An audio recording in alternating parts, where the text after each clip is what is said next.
Allô, c'est Annick et dans cette capsule, on vous parle de l'alimentation végétale. Et oui, c'est quand même un sujet d'actualité. Et on s'est dit que c'était à peu près temps qu'on vous en parle parce que, veut pas, la source d'égalité, c'est vraiment l'alimentation végétale qui est au cœur de notre projet. On veut vous faire découvrir le plein potentiel de cette alimentation-là et de la santé et du bien-être. Et donc, on prend une touche un peu plus personnelle. En fait, c'est mon propre cheminement vers cette alimentation-là. J'ai eu deux faits assez marquants dans ma vie qui m'ont amené à adopter cette alimentation. La première, ça a été, si on recule, il y a 10 ans, j'étais dans mon monde du basket, compétition, et j'avais des troubles pendant au moins 5 ans là, de digestion. Donc, j'avais des gros ballonnements, des gros maux de ventre, de la constipation, vraiment le gros kit pas intéressant, jusqu'à temps que j'apprenne que j'étais intolérante au gluten. Et honnêtement, ça a été une révélation pour moi parce que je pensais que j'étais pleinement là, consciente de ce que je mangeais, que je m'alimentais bien dans le sens full fruits, légumes, super végé. Mais finalement, je m'intoxiquais en quelque sorte avec le gluten. Et là, on n'est pas en train de dire que c'est un gros non pour tout le monde, le gluten. Pour moi, c'est le cas. Mais tout ça pour dire que ça m'a aussi ouvert les yeux sur bien des aspects. Premièrement, en fait, que, je suis intolérante, je reçois des symptômes automatiques quasiment, comme une allergie. Et ça m'a ouvert la porte aussi à me poser la question, est-ce qu'il y a d'autres aliments qui pourraient causer certains malaises, mais plus à long terme? Donc, j'ai commencé à réfléchir à ce niveau-là. Aussi, c'est que j'ai réalisé que même si le gluten ne faisait plus partie de ma vie, il y avait une panoplie d'autres aliments que je ne connaissais pas, qui ont commencé à justement faire partie de mon quotidien et qui m'apportaient beaucoup plus de bien-être finalement. Donc, cette intolérance-là, veut pas, ça a été, oui, un fait marquant dans ma vie, justement parce que l'alimentation, c'est tellement important. C'est quand on y pense, l'alimentation, c'est à tous les jours. C'est 3 fois par jour même, et plus, hein, si on se permet des petites collations puis un petit dessert. Et c'est essentiel. On peut se réveiller le matin et se dire, OK, j'ai vraiment besoin de mon auto aujourd'hui, est-ce que je prends le métro à place ou mon vélo? Finalement, on réalise que, l'auto n'est pas essentiel à ma survie, à mon bien-être. Même chose pour l'entraînement, c'est hyper important au quotidien, mais si on skip une journée, c'est pas la fin du monde, dans le sens qu'on ne va pas ressentir nécessairement au niveau de notre bien-être non plus.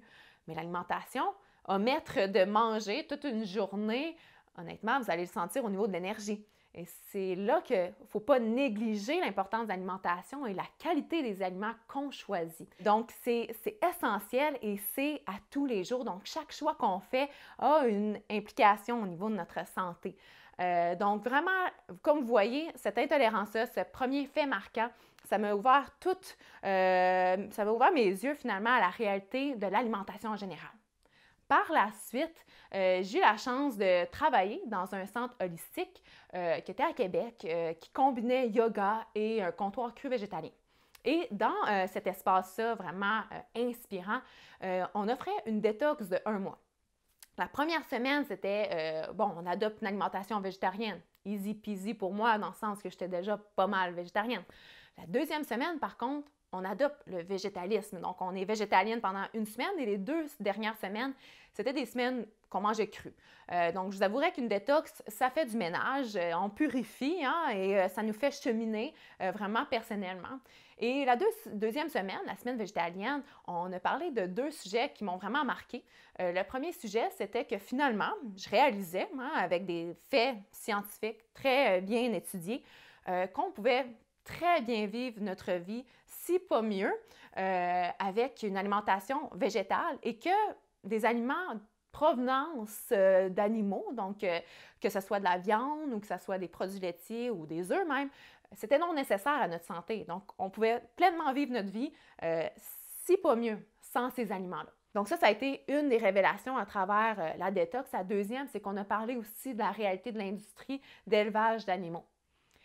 Et ça aussi, c'est un sujet qui est très d'actualité, qu'on ne peut plus fermer nos yeux, ni nos oreilles, nos bouches. C'est vraiment une problématique. Et pour faire parallèle à ce sujet-là, ce que je vous invite à faire et ce que j'ai fait pendant mon mois de détox, c'est que j'ai revisité mes valeurs. Et les valeurs qui revenaient, c'était un peu comme la majorité d'entre nous, la famille, la communauté, l'entraide, la joie, le bonheur, la santé. Mais aussi, il y avait tout ce qui était la justice, la paix, la non-violence, l'harmonie, la nature, l'environnement, les animaux. Quand j'ai commencé à écrire toutes ces valeurs-là et à voir les mots que j'avais écrits qui m'interpellaient tellement, qui étaient tellement puissantes pour moi, je réalisais que j'étais incohérente avec les gestes, avec mes choix que je posais au quotidien. Et cette incohérence-là, pour moi, c'était un gros non. Je ne voulais pas être incohérente, je voulais être authentique envers qui je suis, qui je veux être.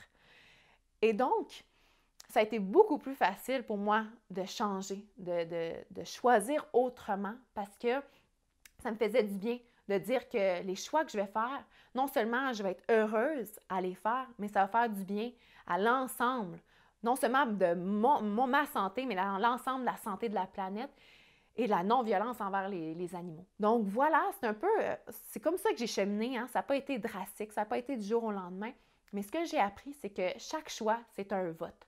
C'est un vote pour dire qui on souhaite encourager, quelles pratiques on souhaite aussi encourager et quel message qu'on veut propager. Et ça, c'est autant pour nos choix alimentaires que ça peut être pour pourquoi qu'on achète local, pourquoi on adopte des habitudes plus zéro déchet, pourquoi qu'on consomme moins en général. Pour moi, ça, c'est important de comprendre cette notion-là. Parce que chaque choix qu'on fait, c'est comme un sentiment d'empowerment. Moi, je le vois comme ça. Mes choix, c'est empowering. Plus je fais des choix positifs, plus je fais des choix qui sont en cohérence avec qui je suis, mieux c'est pour la planète, pour tout ce qui nous entoure. Pour vous aider dans ce cheminement-là, on s'est dit pourquoi pas vous proposer certaines suggestions de livres, de documentaires et même d'une clinique qui peut peut-être vous aider ou aider votre entourage ou que ce soit votre famille, quelqu'un de proche qui veut faire ce cheminement-là, qui est curieux et qui ne sait pas trop où s'orienter. Il y a vraiment des belles références, autant au niveau scientifique, autant au niveau personnel, dans le sens, tu sais, des gens qui vivent vraiment des événements personnels qui changent leur vie par rapport à l'alimentation végétale. C'est vraiment inspirant là, à lire, à écouter et à vivre ce cheminement-là. Alors, vous voulez adopter l'alimentation végétale et vous voulez être sûr de rien manquer? Voici 2 bibles, autant en français qu'en anglais. Une étude qui cible l'alimentation et qui fait des liens avec certaines maladies. Une femme qui a le cancer et qui le stabilise avec une alimentation à base de végétaux. Découvrez la réalité de l'élevage massif des animaux. Ce livre vous invite à repenser le vivant et la place de l'homme dans l'univers. Un livre québécois qui aide à comprendre la dissonance cognitive. Il existe même un livre qui vous propose un défi, le défi vegan 21 jours. Voici des documentaires, des sites web, des podcasts et autres qui vous aideront. Nutrition Facts de Dr. Greger, Plant-Based News, Fat, Sick and Nearly Dead, Food Inc., Food Matters, Forks Over Knives, Vegucated, Cowspiracy, Earthlings, des vidéos sur YouTube de Carl Saucier-Bouffard sur l'éthique animale et la face cachée de la viande. Et si vous voulez vivre une expérience en personne avec des gens aussi et d'être guidé avec des professionnels, on vous invite à découvrir la clinique renversante. Le changement, c'est bon. On est une société qui est faite pour évoluer et d'accueillir des nouvelles notions à tous les jours. On est fait pour ça, puis c'est ça la beauté de la vie, c'est de se donner cet espace-là, c'est de créer cet espace-là pour cheminer, pour apporter du bien à soi et aux autres. Et pour moi, l'alimentation végétale, c'est ce qui a le plus changé dans ma vie. C'est ce qui me réconforte en fait à tous les jours. C'est ce qui m'apporte le plus de bonheur parce que je sais que je suis cohérente avec moi-même, avec mes valeurs. Donc, on vous souhaite vraiment là, pour la nouvelle année de vous donner encore plus d'espace à vous informer au niveau de la nutrition, au niveau... Parce que cette éducation-là, malheureusement, on ne l'a pas à un jeune âge. Donc, c'est à nous, en tant qu'individus, de se responsabiliser et d'aller chercher cette information-là. Et là, on n'a plus d'excuses. En 2019, il y a une tonne d'informations vraiment très bien faites, très bien divulguées. Et donc, voilà, c'est ce qu'on vous souhaite pour l'année 2019.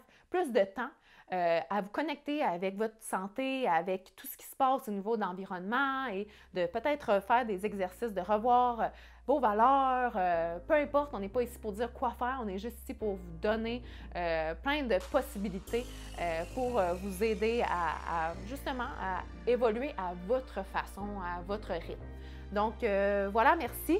Partagez, hein, si vous voulez, cette vidéo, si ça vous a interpellé et si vous sentez que ça peut aider vos proches. C'est un peu ça notre but, c'est de faire aller des belles informations et d'inspirer le plus qu'on peut au niveau de l'alimentation végétale et le mode de vie santé et bien-être. Et voilà, donc merci de nous suivre et on vous dit une très belle année.